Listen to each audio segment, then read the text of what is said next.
Are you looking to make this year, 2025, the best year of your life? If so, would you like a shortcut, a cheat code, something to make it possible? Well, it's called 14 Nuggets of Wisdom for a Better Life. It's a free ebook, an exclusive podcast episode, and it's all for you. It's totally free. All you have to do is click the link at the top of today's show notes or head on over to the website, gritgraceinspiration.com, and get signed up today. Whether this is your first time ever pressing play on this podcast, which if it is, well, welcome, or if you've been here since the beginning, I hope you find one thing to be true, is that this is a podcast that you can come to expecting to leave with a smile. Leave having gained a new, maybe, view on life, seeing life from an angle you've never viewed it from before.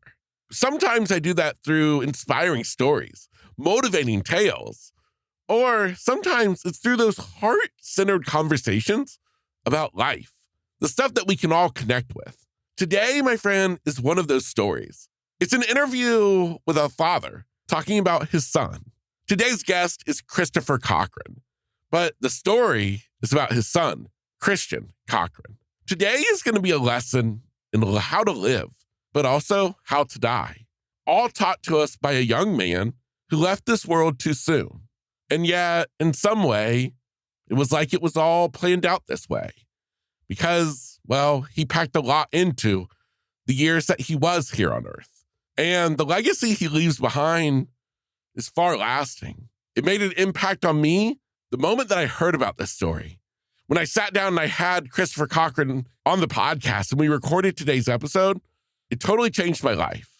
And my friend, I can only hope and pray that it's going to do the same for you.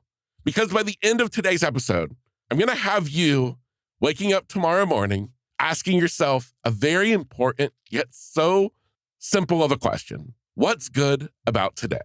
With that, my friend, I welcome you to an episode that I hope is going to completely change your life from this day forward. I welcome you to episode 361.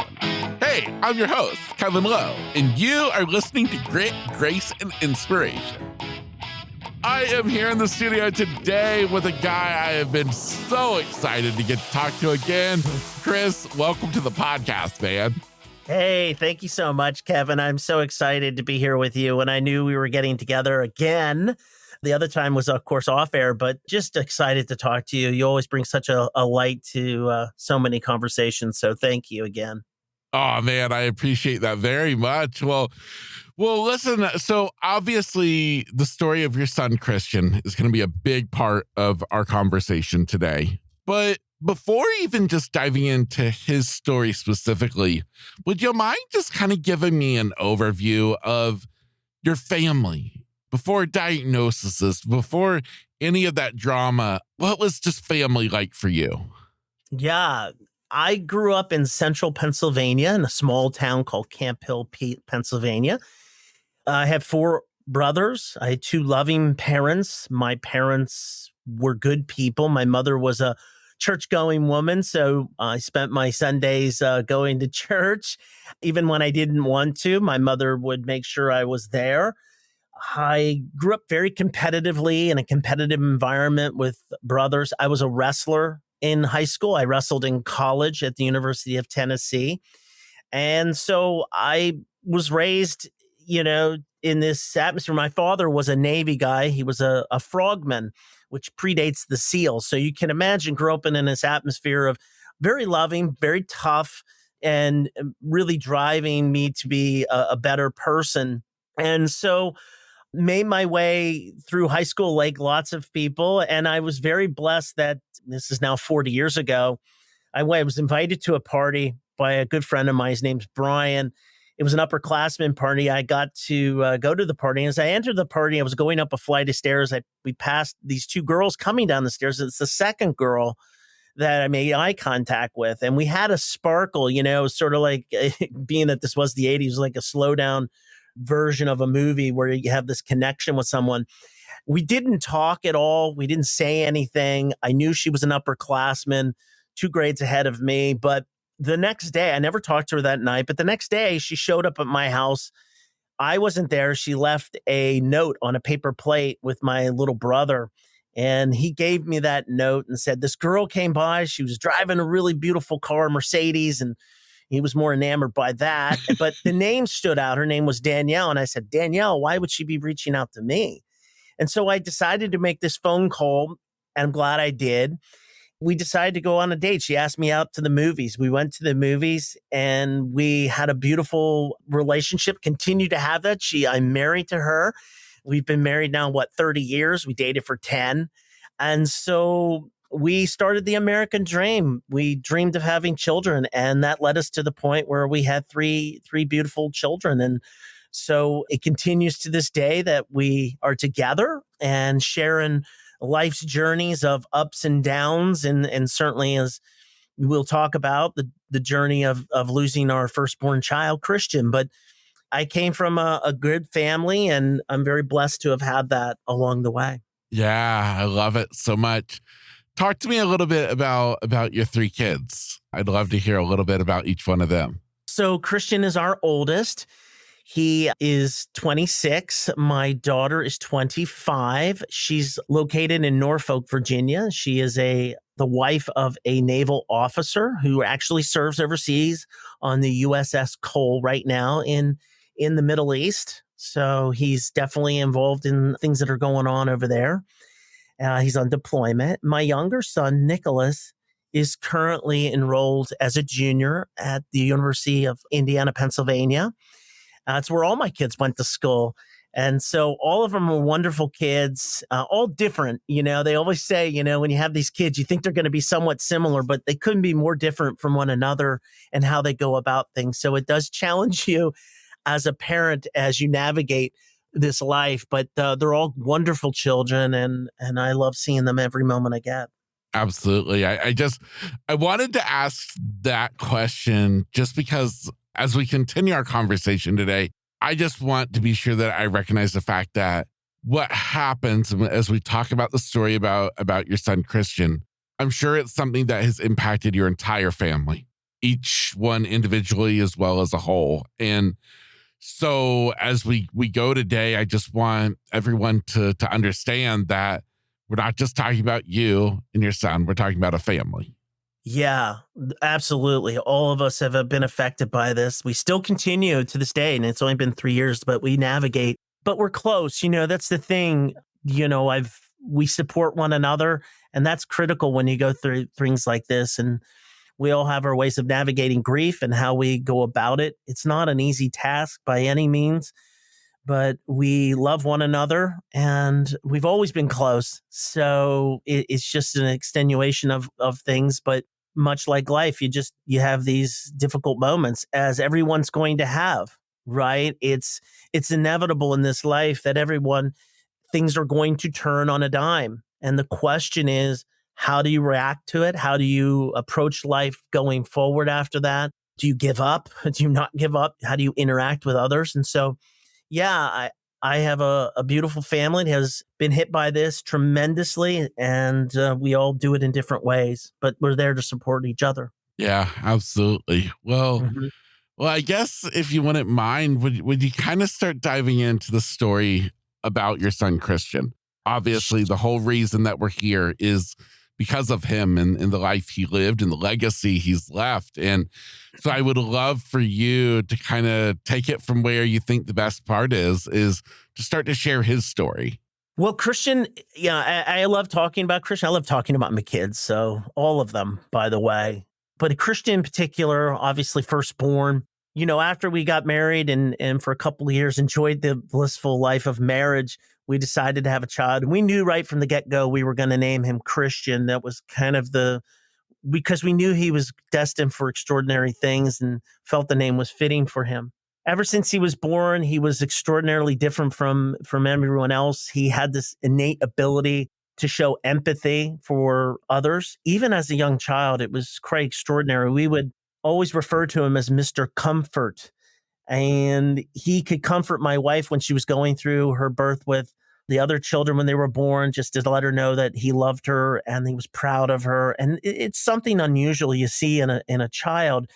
So even as Christian was getting older, and I remember when he was 8 years old, the first day at the bus stop, all kids are clamoring to get on that bus, but not Christian. He wanted all his friends to get on first, and they all would want to be next to each other. And he would then let the special needs kids go on next, and he would always be the last one.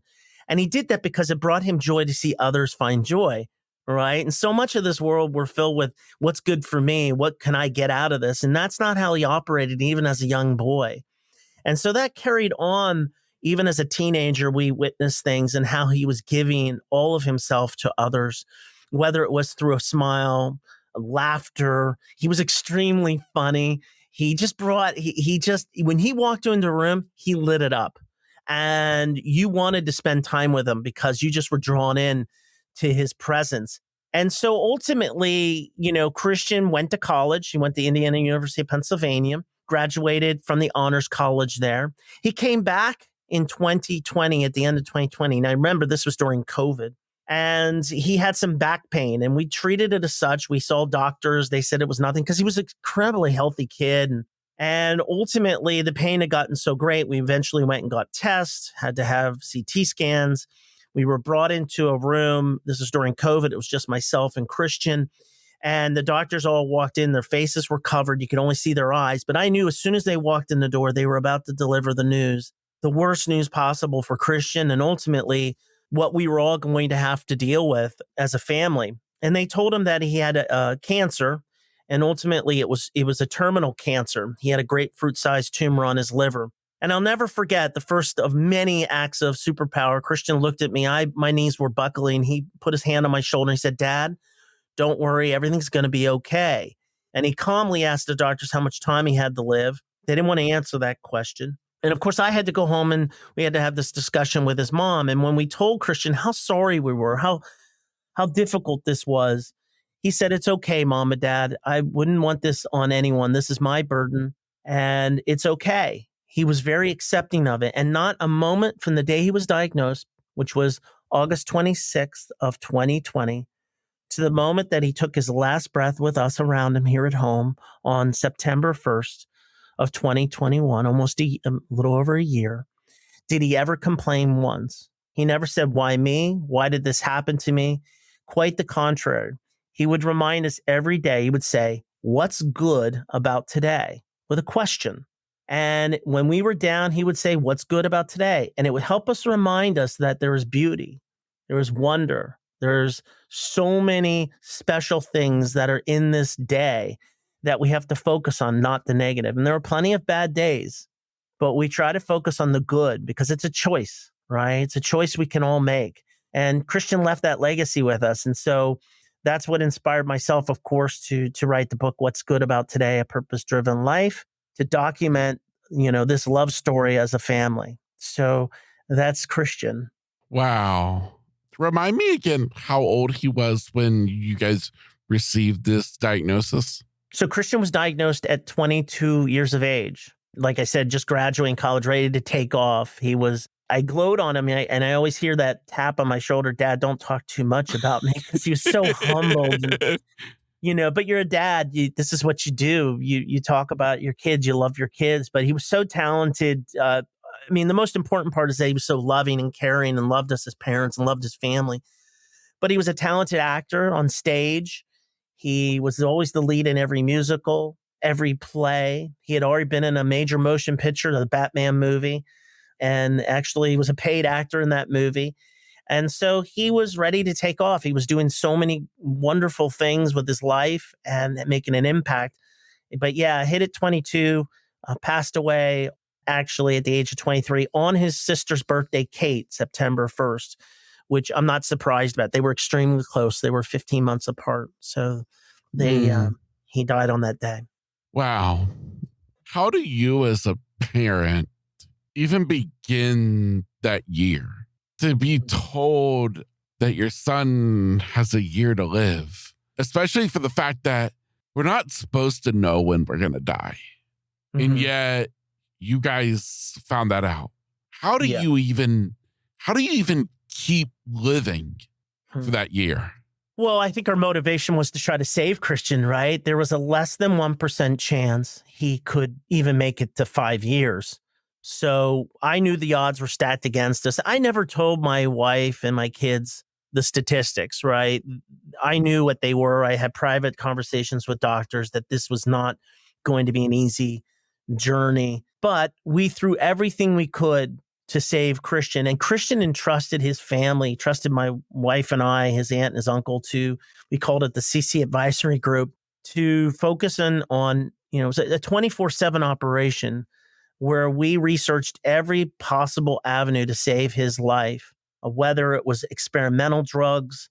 Certainly immediately we got him on the standard of care in this world. The standard of care in cancer is chemotherapy. And you go right to that. Literally, I think we found out on a Saturday or Friday. By Monday, he was on it. And he was being hit with the most powerful chemotherapy drugs that were out there. And we were just trying to knock this thing down. And it's such a strong cancer. He had what's called cholangiocarcinoma. And it's by definition, it's called bioduct cancer. The bioduct is connected to the liver. But ultimately, it's what filters out all the badness in our body. But you can imagine it already at stage 4, grapefruit size on his liver, had started to spread to his lymph nodes. We kept it at bay for months, but we knew that the chemo was not going to be the answer. So we were always researching DNA, RNA factors. We went to every DNA facilities to the molecular level to break down his DNAs and find out if there were any drugs on the market that could sustain his life. And we did. Here's the thing about this cancer. It's only really seen mostly in older people and in Southeast Asia, not a kid in Northwest Pennsylvania, right? It's just not something you see. So it was extremely unusual. And we just knew that we were up against some major odds. He did too. I think he knew even when he was diagnosed what was going on. He had already accepted this, I think, a long time ago, even before he had cancer. I think he lived such a big life, so I think he understood that. So I think for us, our focus, to answer your question, is we focused on Christian. That's what kept us going. We had hope. You always have hope, right? You always feel like you're going to be that outlier, but Christian knew, and I'd had private conversations with him. He knew his time was coming to an end. And so, but that's tough. It's tough to keep in as a parent, and it's tough to remain hopeful, right? And tell him like, hey, we're going to keep moving forward. At what point did you come to the realization that he wasn't going to get better? Well, I think probably, I'm going to say 3 months prior to his passing, I think that nothing was working. The cancer had spread to his bones. I knew of extremely aggressive cancer. But I think, look, I still held out hope, even 3 months in it. I think about a month and a half prior was when you could really see Christian's cancer take over his body. And there's nothing worse. My son, and people can see pictures of him, he's an absolutely gorgeous kid. He's a beautiful kid and curly brown hair and brown eyes and just the best smile ever. But when you see that dwindle away, what cancer does to someone, it just takes their body and it debilitates them down. He couldn't walk. His bones were being affected. Everything was being invaded by the cancer. And so you see a beautiful child just sort of fade away and in terms of his body, not his mind. He still had his mind. But so those are kind of the different points. It's different moments, I think you go through that process of, hey, we had good results, and you hang on to that, and then you don't. But yeah. Yeah. During this time, this year that you guys had, in the midst of cancer treatment, the sadness of it all, talk to me about some of the times that you look back on and that they make you smile. That something maybe that Christian did, that he said and experienced, because I know there has to be moments that you smile. Oh, yeah. Well, there's so many. I mean, that's the thing about Christian is he never, like I said, never complained, but he was always making jokes and having fun, making us laugh, making others laugh. He always wanted to be all of himself. When someone would come visit Christian, remember, this is during COVID, right? So when someone would come to see him, it was tough for Christian because, see, he's the entertainer. And he doesn't want you to feel sad for him. He never wanted to be that kid with cancer. He used to tell me, like, Dad, I don't want to be known for that. I don't want to be known for that. I want to be known for positivity and the good things. And so he would always do things to make us laugh. He loved video games. So I remember setting him up near our living room so I could have visual of him. So I never lost touch with Christian. I never wanted to miss a reaction, his laughter with his friends talking on TeamSpeak or something. He had this infectious laugh. But I will tell you a story. Christian, we went on a walk together, and we would go on these different walks when he could walk, just to keep his health up. And I remember going on this walk, and Christian said to me, I said to Christian, Christian, do you have any regrets in life? Do you have anything that you wish you had done differently? And I remember Christian looking at me seriously and saying, yeah, I have a regret. And I hung on every moment of that because I was like, to me, Christian was such a philosopher of life and understood it so well. I said, well, what is it? He said, I wish I hadn't done so much homework. And I started laughing. I said, Christian, I go, come on, tell me, what are you regretting? Is there anything? He says, no, Dad, I just wish I hadn't done so much homework. Look where I'm at. I did too much homework during this time. And it made me chuckle. It was a joke. And it was a way he brought levity to a situation. He always had a way of bringing things back into order. And so it's just his normal, he had such a great comedic timing and how to approach things. And so that I remember very distinctly, and how he brought lots of laughs to everyone who was around him, especially his family. I listened to this, and I think Christian, he was let's say the patient, the person who's sick. And yet he's also the one who wants to be sure that everybody around him is okay. Mm-hmm. He doesn't want you guys to be sad. That's powerful.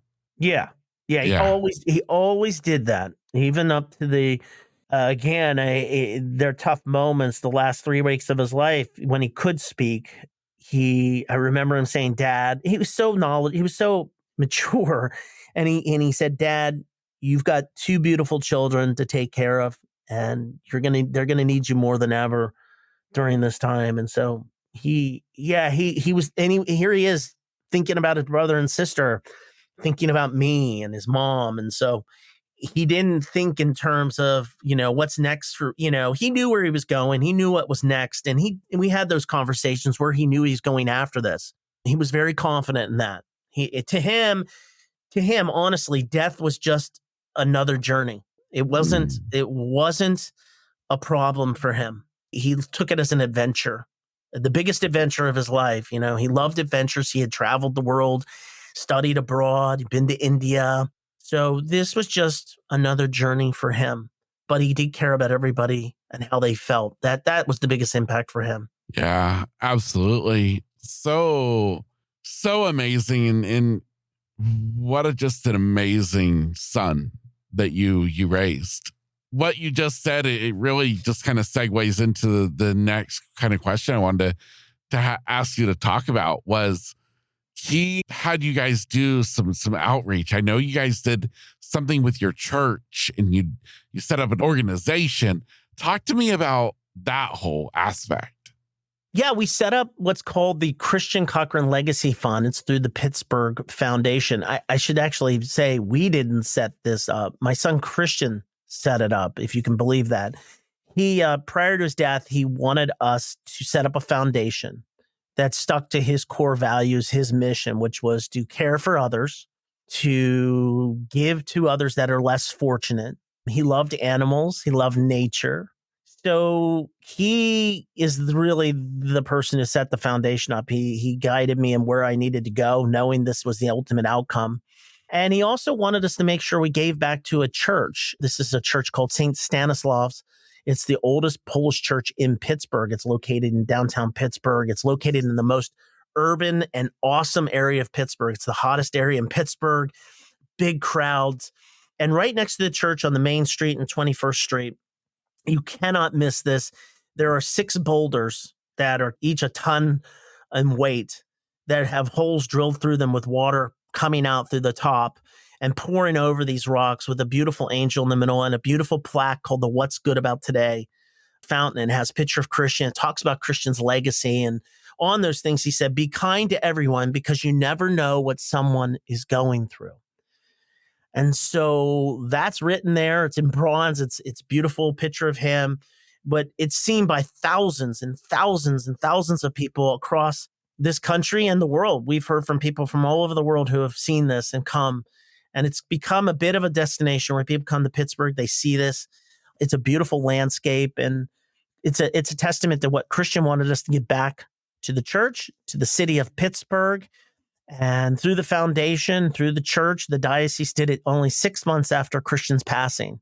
So you can imagine for you to get the diocese blessing to take up land that they own to put it on the most prominent area of Pittsburgh so everyone can visually see this, that was important. And the thing is important to know is Christian was a Christian, obviously, but he was very spiritual. He loved all faiths. He loved all people. He's the most inclusive individual you ever met. And so that's what this talks about. It talks about Christian loving all people and to bringing them into positivity. And we're real proud of that, proud of what Christian put together and what he wanted to do. We just follow in his mantra, and he's always the guiding light there. Yeah.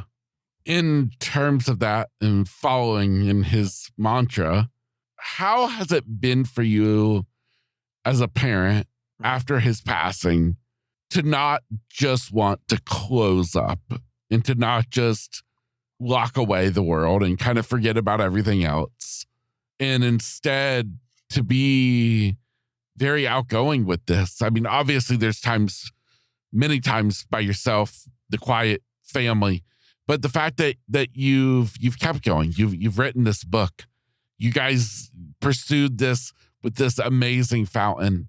How do you feel like you did that?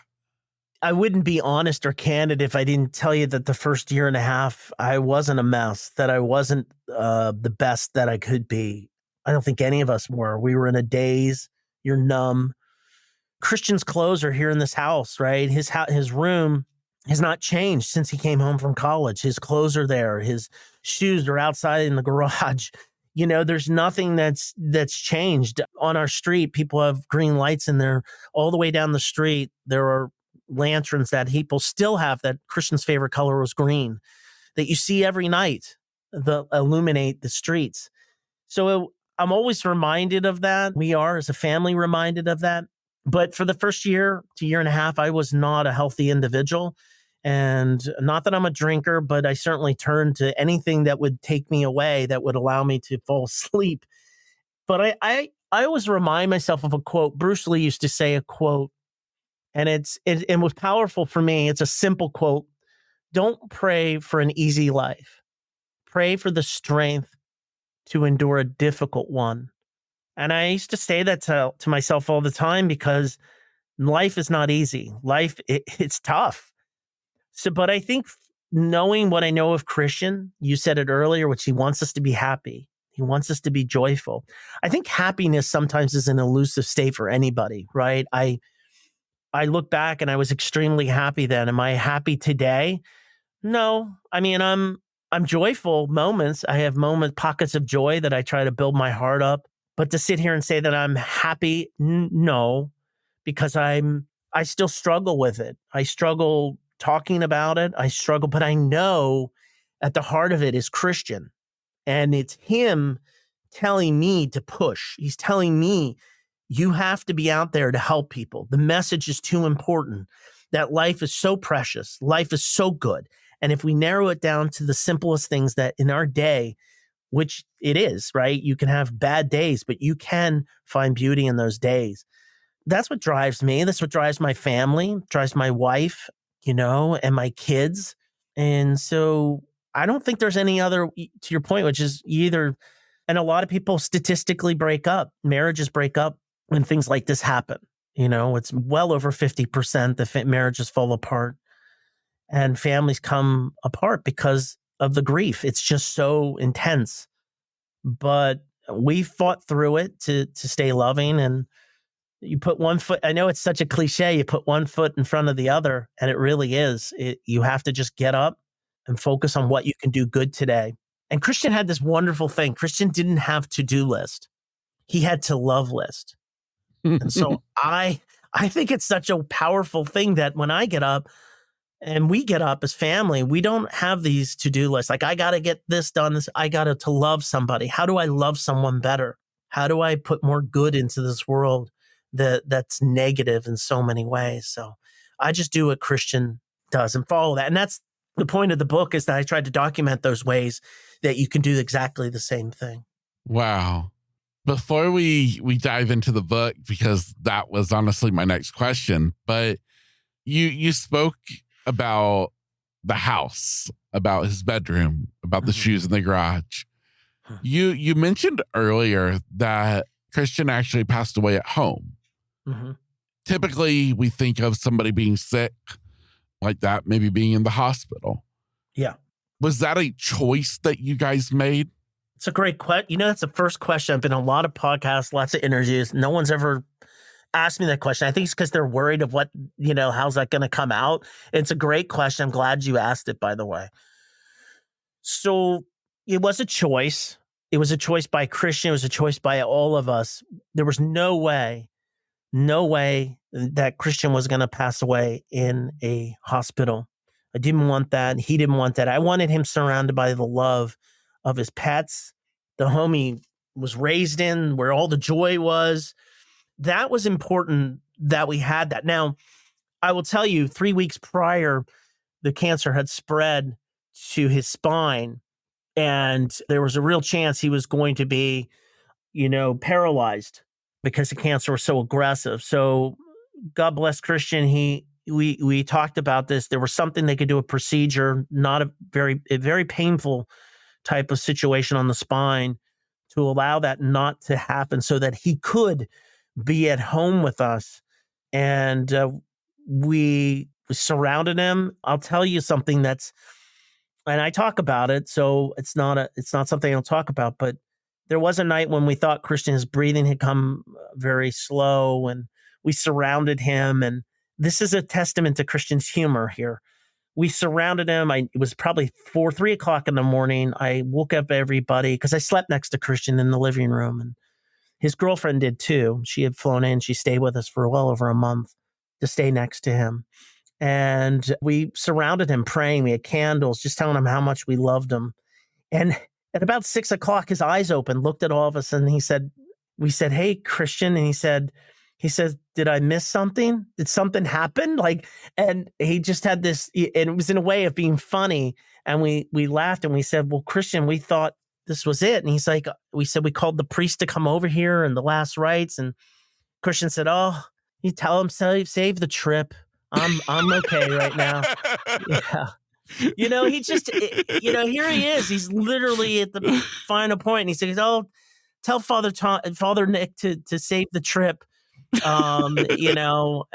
And ultimately Father Nick did come out later on in the day, but ultimately to talk to Christian privately. But yeah, he made a joke of that situation. We all laughed. We were around him crying, but we're laughing. And he just found a way to make us laugh and cry all at the same time. And so one of the doctors said, "Your son taught us how to live, but he also taught us all how to die." And he did. It was a beauty, and all that awfulness, there was so much beauty. It's hard to explain how beautiful it really was. Yeah. Wow. I love what you just said about that. He taught you how to live, but he also taught you how to die. Yeah. That's what a beautiful summary of this little section of his life. Your book, his book, what made you decide to even take on such a task, such a responsibility, however you want to view it, but this project of writing a book? About a year and a half ago, I got that nudge from Christian to do something. I didn't know what that was. I knew I had to step up. I had to be a better person, a better parent, a better personality. It had to be something different than this person who wanted just to stay in bed all day. And I did. I got up, I started to go back. I journaled Christian's life when he got sick. So I would, between midnight to 4 in the mornings, I was always journaling. I didn't sleep, not very much, maybe cat naps here and there, just to try to catch up. But I would write the journaling. And so I had all these journals, and I wanted to be able to capture some of those journals in a story as part of the book, right? And tell the story of how I met my wife and where we come from and what we did, and how this love story that was built around Christian. But yeah, I just started going back in time, and it's hard to relive those moments. I haven't looked at it since, right? I know a lot of it's in the book, but you piece it together because you want it to flow well and tell a beautiful story. But ultimately, yeah, it was Christian. He continues to drive me. During the process, I wanted to stop. I couldn't do it, but it was always Christian pushing me to do the right, do this and keep moving forward, push yourself through difficult things. And that's what I did. And ultimately, the book came out late August, and it's been, I think, an incredible success based on the things I hear and the reports I get. I think it's special to see that the book is selling overseas in different countries, and that's a really important thing. And because I think it's a message that can spread everywhere. It's a simple phrase, right? What's good about today? And you can, if you look at it and ask that question of yourself, it can have a big impact. So yeah, Christian drove me. He still continues to drive me to do the things I do. To be here with you today, it's always Christian driving me, inspires me to do good things and talk. Yeah, I love it so much. Is there something in the book that maybe you could share, maybe a story that you wrote that maybe you haven't really touched on today, to give us a little bit deeper insight into exactly the power of this book? Yeah, I one of the things I talk about faith, right, and spirituality. And one of the things Christian always talked about was his connections with Buddhism and Judaism, and of course the Christian faith. But one of the things he also talked about was Taoism. So, Taoism is about flowing with the river. There's a lot of discussion of how Taoism talks about how we move with the grace of water and to let our lives flow like water. And Christian believe that don't fight the current. Much of us, we fight that current. And there's a whole chapter on Christian's Tao, which is to talk about how he didn't fight that river, and that he understood that life is an easier path when you follow the stream and you flow with how things go in this world, that you can, lead a better life, and you can become closer to your fellow man, connect better, and understand your circumstances no matter how dire they can get. So I think that's a tidbit. We didn't really talk about that, but I think I tried to capture a lot of what I believed, Christian used to discuss with us, and how he looked at the world that way through his eyes. So I think it was an important part of the book. Yeah.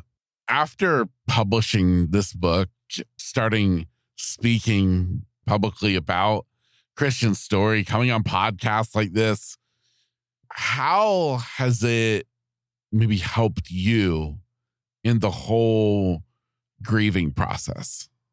Well, I think, everybody goes through grief, some form or fashion. It's the commonality that we all have in this life, that we're all here. Someone's going to pass away that's close to us. But I've realized that when you get through these things is really about two things. One is absolutely always show humbleness before God, humble before everybody, humble in your life. And the second thing is to realize you're not in control. You think you're in control, but ultimately God is the one who controls how things work. And we're just here to make the best of things. But I think one of the things that it's taught me is that, really there are three things that it's taught me. One is the power of perspective, right? I believe that every day you got to ask yourself this, what's good about today, and focus on that, because that gives you some perspective.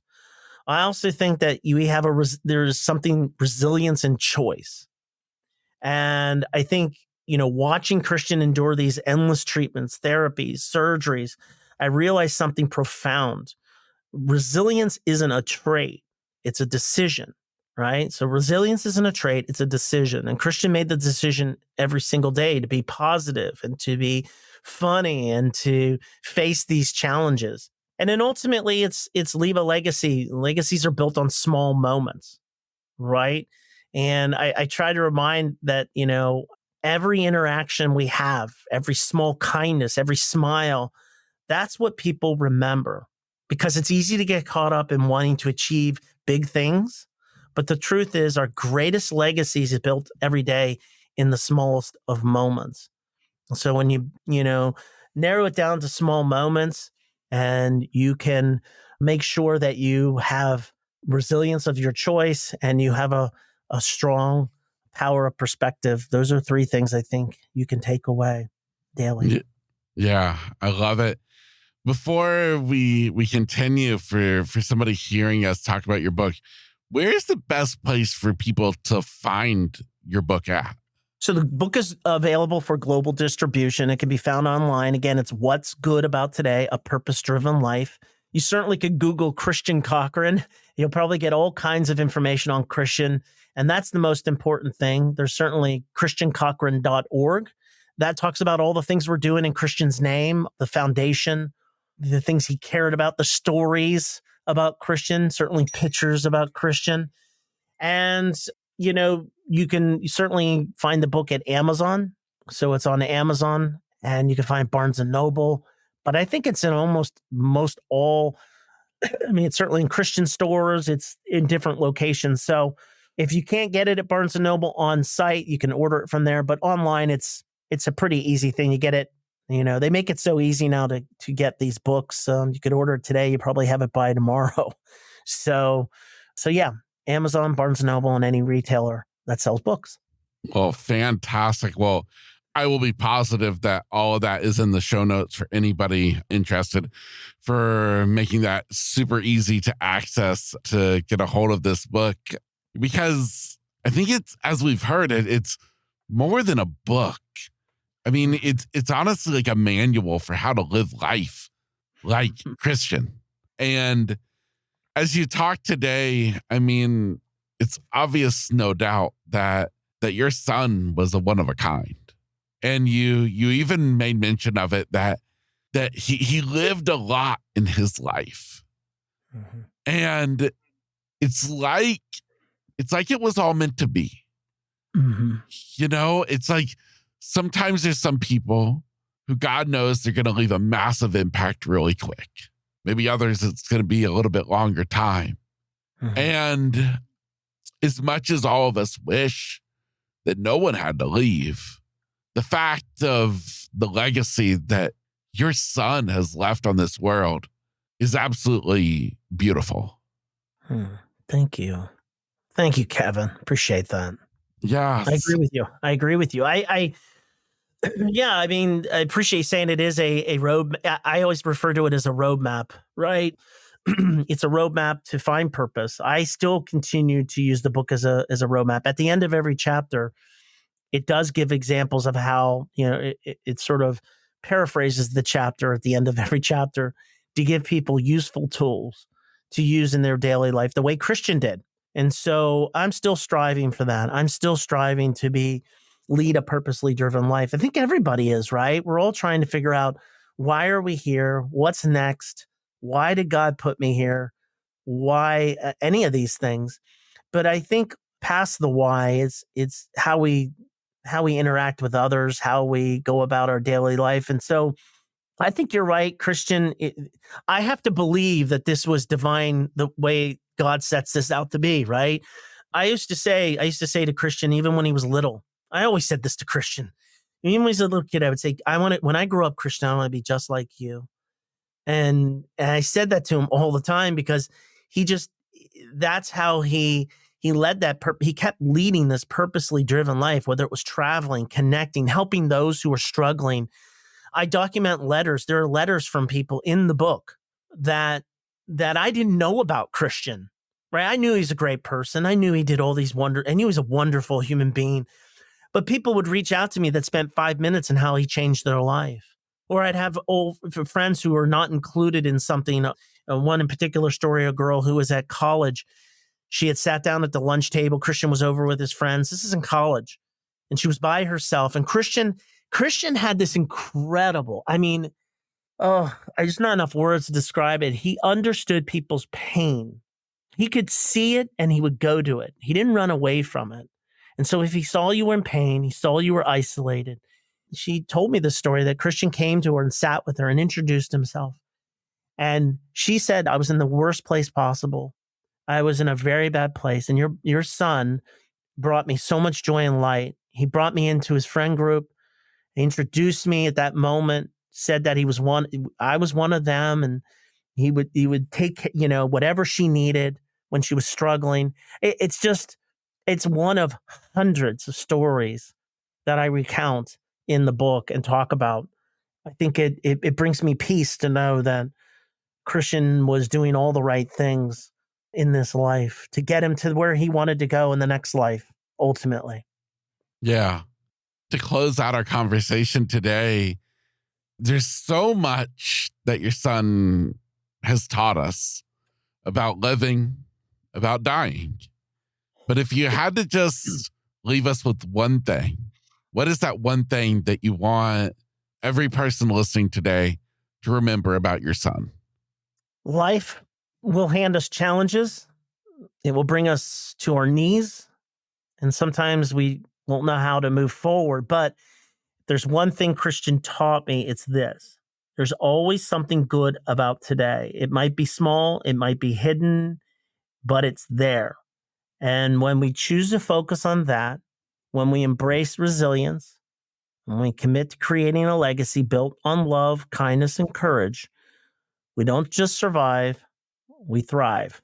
So I would leave everyone with that and hope that people wake up, whether it's in the morning, it's in the afternoon, or it's before you go to bed, is to remind yourself what's good about today. Because I really, really believe it can help guide anyone moving forward. Absolutely. Christopher, thank you, man, from the bottom of my heart for being here, for sharing the story about your family, about your son with me, with my audience. It means the world to me.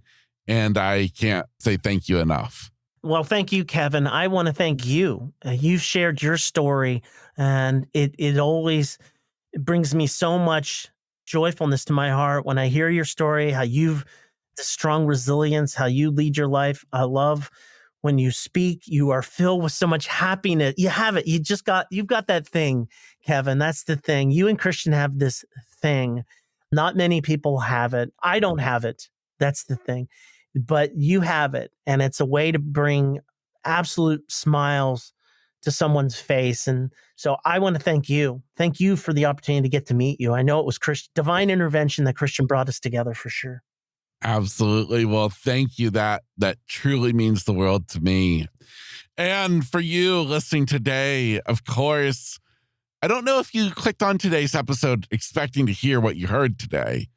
It was a story combined with lessons about living, about dying, a story about a father, about a son, about a family. But more than anything else, I think it's a story that turns to you and asks you one important question today, tomorrow, and every day. What's good about today?